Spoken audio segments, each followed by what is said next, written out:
നാണം കെട്ട നേതാവ് കേരളത്തിൽ കഴിഞ്ഞ ദിവസം പ്രതികരിച്ചത് കാണാൻ സാധിച്ചു. അദ്ദേഹത്തിന്റെ പേര് പി സി ജോർജ് എന്നാണ്. പി സി ജോർജിന്റെ പേരിന്റെ ഇനീഷ്യലിന്റെ ഫുൾ ഫോം അത് ഞാനല്ല പറഞ്ഞത്, ഒരു സമുദായ സംഘടനയുടെ നേതാവ് പരസ്യമായി പ്രസംഗിച്ചത് പി സി ജോർജിനെ പരമചറ്റ എന്ന് വിളിച്ചിട്ടാണ്. അപ്പോ അത് എല്ലാവരും കൂടി വിളിക്കുന്ന ഒരു സാഹചര്യത്തിലേക്ക് ബഹുമാനപ്പെട്ട പി സി ജോർജ് സ്വയം അതപ്പതിക്കരുത്. എന്നാലും അതല്ലല്ലോ, എവിടെയോ വെച്ച കണ്ട പരിചയമുണ്ട്. Flash back.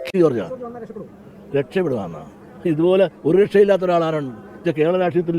ഇത്തരം അപഹാസ്യനും വിശ്വസിക്കാൻ കൊള്ളാത്തവനും നിലപാടില്ലാത്തവനും ചൊവ്വില്ലാത്തവനുമായ ഒരു സ്ഥാനാർത്ഥിയായി ആളുകൾ ഓർക്കുമെന്ന് മാത്രമല്ല, ചരിത്രം ഇത്രയും ഒരു ദരിദ്രവാസിയെ നിലപാടില്ലാത്തവനും പക്ഷമായി വന്ന് ഇപ്പോൾ പക്ഷമെല്ലാം ചിറകെല്ലാം കളഞ്ഞ് ലയിച്ചു നിൽക്കുന്ന ഒരാളാണ് പി സി ജോർജ്. മാത്രമല്ല, നിങ്ങളൊന്ന് ആലോചിച്ചു, കേരള രാഷ്ട്രീയത്തിൽ എത്ര പ്രാവശ്യം അങ്ങോട്ടും ഇങ്ങോട്ടും പറഞ്ഞ ആളാണ് അദ്ദേഹം. അവസാനം ആരെപ്പറ്റി എന്തും പറയാനുള്ള ലൈസൻസ് ഉണ്ട് എന്ന് തോന്നുന്നില്ലേ? കേരള രാഷ്ട്രീയത്തിൽ ഉമ്മൻചാണ്ടി എന്ന് പറഞ്ഞ് പറഞ്ഞു, പിണറായി എന്ന് പറഞ്ഞ് പറഞ്ഞു, പറയാത്തത് ആരെയാണ്? വെള്ളാപ്പള്ളി നടേശനെ പറ്റിയും അതോടൊപ്പം തന്നെ ഈഴവ സമുദായത്തെ പുച്ഛിച്ച് വിശ്വസിക്കാൻ കൊള്ളാത്ത നിറവില്ലാത്ത പന്നകളാണെന്ന് പറഞ്ഞ പന്നനാണ് അദ്ദേഹം.